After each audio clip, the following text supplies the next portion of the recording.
বিসিবির অন্তর্বর্তী সভাপতি হলেন সাবেক অধিনায়ক আমিনুল ইসলাম বুলবুল।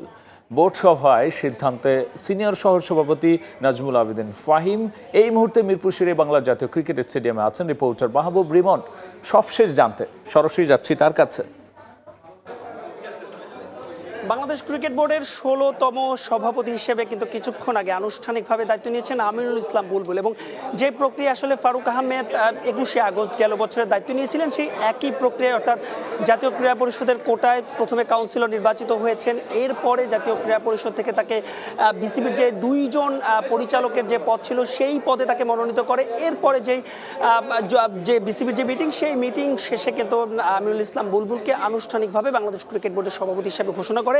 শুধু তাই নয়, দীর্ঘদিন পর সবশেষ ছিলেন মাহবুব আনাম, এরপর দীর্ঘদিন পর কিন্তু সহসভাপতিও পেল বাংলাদেশের ক্রিকেট। কিছুক্ষণের মধ্যে আমরা এই মুহূর্তে আসলে বিসিবির যে অফিসিয়াল প্রেস কনফারেন্স রয়েছে সেখানে রয়েছে, কিছুক্ষণের মধ্যে হয়তো আনুষ্ঠানিকভাবে গণমাধ্যম কর্মীদের সঙ্গে কথা বলবেন। যেটা বলছিলাম যে সবশেষ মাহবুব আনাম ছিলেন সহসভাপতি, দীর্ঘদিন পর বাংলাদেশ ক্রিকেট বোর্ড সভাপতি পেয়েছেন একজন নয় দুইজন সিনিয়র সহসভাপতি ফাহিম।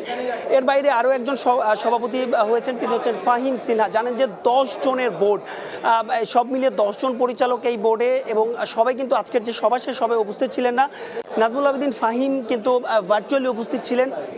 এর বাইরে আমরা আকরাম খানকে দেখেছি, এ কারণে আকরাম খানের নামটা গুরুত্বপূর্ণ। গতকালকে জাতীয় ক্রীড়া পরিষদকে বিসিবির বর্তমান কমিটির যে ৮ জন পরিচালক অনাস্থা দিয়েছিলেন বিসিবির সাবেক সভাপতি ফারুক আহমেদের ওপর, সেই ৮ জনে কিন্তু এই আকরাম খান ছিলেন না, যিনি ব্যক্তিগতভাবে কিন্তু ফারুক আহমেদের আত্মীয় হন। তবে আজকের যে সভা সেই সভায় আকরাম খান ছিলেন। জানেন যে একটা কোরাম পূরণের একটা বিষয় রয়েছে, তবে যেহেতু এটা জরুরি মিটিং এবং জরুরি মিটিংয়ে কিন্তু কোনো কোরাম পূরণের বাধ্যবাধকতা নয়, তবে কাউকে সভাপতি মনোনীত হতে হলে কিন্তু কমপক্ষে 1/3, অর্থাৎ যে বোর্ড পরিচালক সেই বোর্ড পরিচালকের 1/3 ভোটের আসলে দরকার হয়। সেক্ষেত্রে আসলে আকরাম খানের আজকে উপস্থিত থাকাটা দরকার ছিল। তো এই ছিল আমার কাছে মিরপুর থেকে সবশেষ। কিছুক্ষণের মধ্যেই বিসিবি সভাপতি কথা বলবেন, কথা বললে হয়তো আমরা বাকি আপডেট জানাতে পারবো।